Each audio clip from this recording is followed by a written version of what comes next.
Hello दोस्तों, आपका स्वागत है मेरे नए वीडियो पर। भगवान श्री कृष्ण के बाल्यकाल की अनेक लीलाएं लोक कथाओं और पुराणों में वर्णित है, जिनमें पूतना वध की कथा अत्यंत प्रसिद्ध है। ये कथा केवल दैत्य वध की घटना नहीं, बल्कि गहन आध्यात्मिक रहस्य और भक्ति का संदेश भी समेटे हुए है। कथा के अनुसार, जब भगवान श्री कृष्ण का जन्म मथुरा की कारागार में हुआ, तो उनके मामा कंस को आकाशवाणी द्वारा ये चेतावनी दी गई थी कि उसकी मृत्यु देवकी के 8वें पुत्र के हाथों होगी।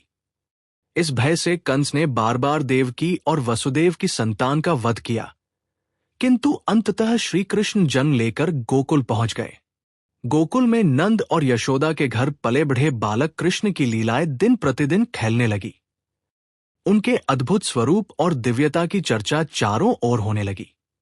कंस को जब यह ज्ञात हुआ कि देवकी का 8वां पुत्र अभी जीवित है और गोकुल में पल रहा है, तो उसने विभिन्न राक्षसों को उसे मारने के लिए भेजा। उन्हीं में से एक थी राक्षसी पूतना।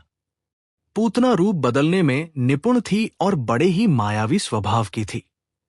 कंस ने उससे कहा कि वो गोकुल जाकर उस बालक का वध करे। पूतना ने एक सुंदर स्त्री का रूप धारण किया। वह इतने मनोहर रूप में सजी थी कि जिसे देखकर कोई भी धोखा खा सकता था। उसने अपने स्तनों पर घातक विष का लेप कर लिया और बालक कृष्ण को दूध पिलाने के बहाने उसके प्राण हरने का विचार बनाया।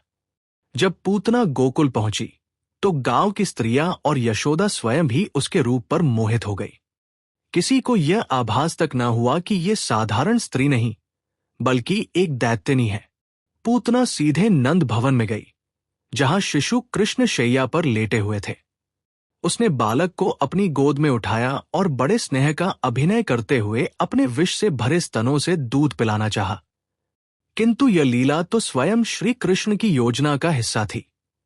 जैसे ही पूतना ने कृष्ण को स्तनपान कराया, वैसे ही कृष्ण ने न केवल दूध पिया, बल्कि उसके प्राण भी चूस लिए।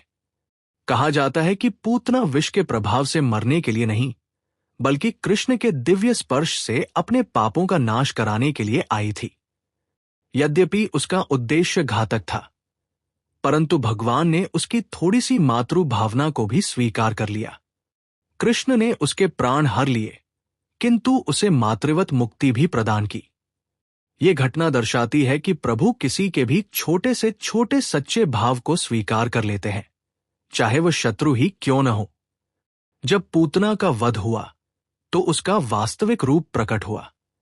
वह विशालकाय राक्षसी थी, जिसका शरीर पूरे गांव में फैल गया। गोकुल वासियों ने जब यह दृश्य देखा, तो वे भयभीत हो उठे, किंतु शिशु कृष्ण शांत भाव से हंसते हुए उसी शैया पर लेटे रहे। सबको समझ में आ गया कि यह कोई साधारण बालक नहीं, बल्कि स्वयं नारायण का अवतार है। गोकुल की स्त्रियों ने पूतना के विशाल शरीर को बाहर खींचकर उसका अंतिम संस्कार किया। कहते हैं कि जब उसका दहन हुआ, तो उसके शरीर से चंदन जैसी सुगंध निकलने लगी। ये इस बात का प्रमाण था कि भगवान के संपर्क से उसे पवित्रता और मुक्ति प्राप्त हो गई थी। इस कथा का गहन संदेश ये है कि प्रभु केवल भक्तों का ही कल्याण नहीं करते, बल्कि शत्रु के थोड़े से स्नेह को भी अनदेखा नहीं करते। पूतना भले ही राक्षसी थी, किंतु उसने कृष्ण को अपने स्तन से दूध पिलाया, चाहे वह घातक योजना के तहत ही क्यों न हो। भगवान ने उसकी उसी मातृ भावना को मान दिया और उसे उसी लोक में स्थान दिया जहां सच्ची माताएं मृत्यु के बाद जाती हैं। भक्तजन इस कथा से ये सीखते हैं कि ईश्वर केवल कर्म नहीं, बल्कि भाव को देखते हैं। यदि मनुष्य थोड़े से भी प्रेम और विश्वास के साथ प्रभु को स्मरण करे, तो वे उसके सभी दोषों को मिटाकर उसे अपने शरण में ले लेते हैं।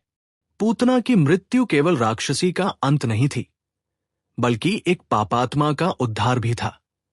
इस प्रकार पूतना वध की कथा हमें यह सिखाती है कि प्रभु के प्रति सच्चा भाव और समर्पण ही मुक्ति का मार्ग है।